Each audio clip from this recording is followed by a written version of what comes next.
I guess so. The issue is win or lose, Yeah. you're not performing Correct. at your game. You're not Correct. performing your game the Correct. way you could. Yeah. One, I'm gonna say you won't ever really like. I've competed all my life. Yes. Since I was like Yeah. 10, all the way through at a professional level. Yeah. I hate to tell you this, but Yeah. it never really gets comfortable. Yeah. Like I still, like when they announce me on the tee, I still feel the Yeah. jitters, the adrenaline. Yeah. Now there are things to prevent it where Yeah. I work on breathing a lot Okay. because your heart rate goes up. Okay. So you have to know how to lower your heart rate. Okay. And the way you can do that is do breathing at home. Like Okay. either you breathe in for 4, hold it for 4, and you breathe out with your mouth for 4. But when you breathe, it's very strategic. You breathe in your nose Mm-hmm. and you hold it. But when you breathe in your nose, you should feel your stomach inflate. Okay. Also, coming out. Like yeah, this. because you just your breath was just like, Yeah. I saw your upper body go up. Yeah. I'm breathing. Yeah. So breathing it into your stomach, holding it, and breathing it out your mouth. So you should feel groundedness. So breathing is the first one. The second one is how you could like work out. So a lot of the athletes, what they would do is they would do like HIIT training. So it's like they get their heart rate spiked up. Okay. Like I can like sprint on a treadmill and go to 180. Yeah. And then I'm like, maybe I do it for 30 seconds, right? Yeah. Sorry, 1 minute. Okay. So I go 1 minute sprint and I go 30 seconds off and I see you Okay. keep bringing your heart rate down as much as you can. Okay. Because your physical condition, you're going to feel the jitters. Okay. But the first thing is your heart rate. Okay. And then the second thing that's really important. So we've talked about breathing, Yeah. the workout, Yeah.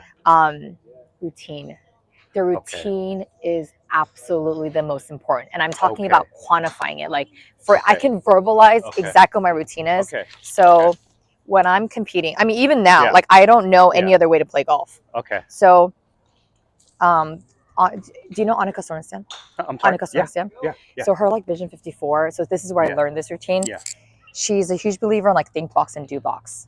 This is usually something I would mention to you on a course lesson. Think box and do box. So it's like thinking area and execution area. Okay. So you know how when you see pros, they're like back here talking to their caddies. They're like, it's like 100 yards to the flag.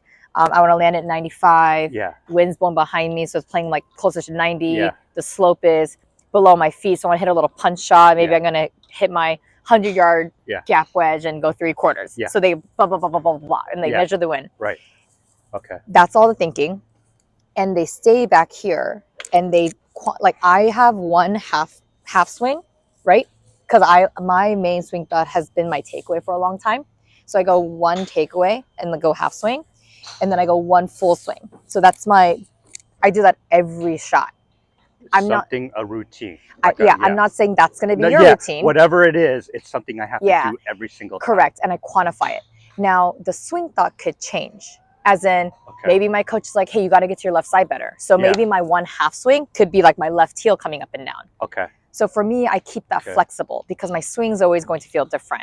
Okay. But the first smaller, slower swing that I do is my swing thought of the day. Okay. And then I do one full swing. Okay. But my full swing is like at a 60, 70%.